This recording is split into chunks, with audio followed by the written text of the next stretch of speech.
All right, let's get into one of the greatest psychological thrillers ever put to paper, Dostoevsky's Crime and Punishment. Because we're going to ask a really unsettling question today. What happens when a brilliant person convinces themselves that they have the right to kill? So first up, let's meet our guy and get inside his head to understand the dangerous idea that's completely taken him over. Okay, so picture this. It's 19th century St. Petersburg, and it is sweltering. It's oppressive. The whole city just stinks. It's this crushing weight on everyone, especially a dirt-poor, isolated student named Rodion Raskolnikov. The city itself feels feverish, and you can feel it just grinding on his last nerve. Now, cooped up in his tiny attic room, Raskolnikov has come up with this theory. He basically thinks humanity is split in two. You've got your ordinary people, the masses, who just follow the rules. But then you have the extraordinary few, the Napoleons. And these people, they have the right to step over any line, even a line of blood, to achieve something great. And this is the question that is absolutely eating him alive.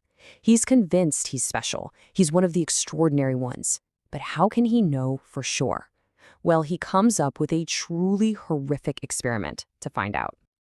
So this brings us to the crime itself. And for Raskolnikov, this isn't just some robbery. Oh no, this is a philosophical test. His target is this old, hated pawnbroker, and in his mind, he justifies it perfectly. Her life is basically meaningless, right? But her money could launch his brilliant career, help thousands. It's a simple, cold calculation that proves he's truly one of the extraordinary men. And then this moment happens. He overhears that the pawnbroker will be all alone at a specific time. And just like that, it's like a switch flips in his head. It doesn't even feel like a choice anymore. It feels like fate is pushing him, that it's all been decided for him. But here's where that clean intellectual theory just slams headfirst into messy, brutal reality. The whole thing goes wrong from the start. He has to scramble to even find an axe, and then the worst possible thing happens. Right after he kills the pawnbroker, her sweet, gentle sister Lizaveta walks in, and in pure panic, he kills her too. Just like that, his grand philosophical statement is a chaotic, bloody mess. So, do you think he feels triumphant? Like Napoleon after a great victory? No way.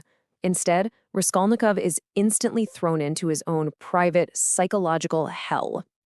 He barely gets away. His escape is just this chaotic blur of close calls and pure luck.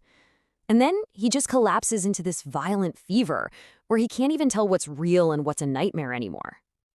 And what's amazing is how his mind just shatters. You see him raving about all this random stuff. Some of it is incriminating evidence, but some of it is just total nonsense. It shows you he has completely lost control.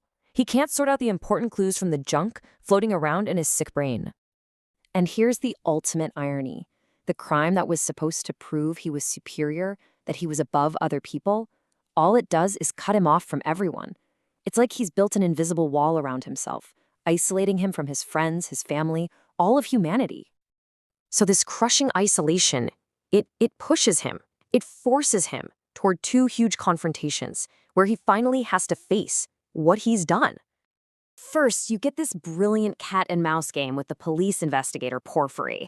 This guy is clever. He seems to see right through Raskolnikov, but he never accuses him directly. Instead, he just asks these philosophical questions that sound an awful lot like thinly veiled attacks on Raskolnikov's own theory. And you can just feel Raskolnikov's pride going to war with Porfiry's mind games. He feels himself cracking under the pressure, totally paranoid that his own anger is going to make him slip up and confess everything. But he can't hold it in forever. And the person he finally confesses to isn't the police. It's Sonia, a young woman who is the total opposite of his theory. She represents everything he rejected: faith, compassion, humility. And this comparison just lays the whole conflict of the novel bare. With Porfiry, it's a battle of intellect, a defense of his idea. But with Sonia, it's a complete surrender of his soul. It's not a game anymore. It's a desperate cry for human connection. And he finally tells her the raw, ugly truth. It wasn't about the money. It was a test. He says, I just had to know. Am I a louse like everyone else? Or am I a true man who has the right to kill? But of course, the very fact that he needs her, that he can't bear the isolation, gives him his answer. He's not Napoleon. He's just a trembling creature, after all.